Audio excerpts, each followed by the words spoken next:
How to log into Jackson Hewitt account. Hi everyone, this is Alana from Create, Login and Delete. Let's jump right into the video. First, you want to open up any web browser and search for jacksonhewitt.com and press enter.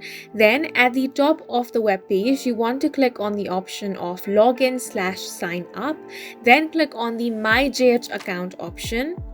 Once you click on this option, you're going to get the login portal. Here you want to enter the username or email. Then enter your password and then click on the sign in option. If all of your details are correct, you will be able to log into your Jackson Hewitt account. In case you have forgotten your username or email, click on this link to retrieve your username or email. Then from here, you will have to enter your email address or your mobile number and then click on the continue option. Follow the on-screen instructions to retrieve your username or email address.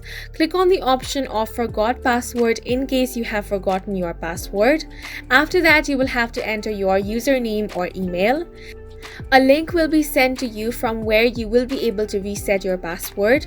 Once it has been reset, you can log into your account using your new password, and this is how you can log into Jackson Hewitt account. And that's it for this video. If you have any questions or confusions, do leave them on the comment section below. Don't forget to hit the like button and subscribe for more helpful tutorials.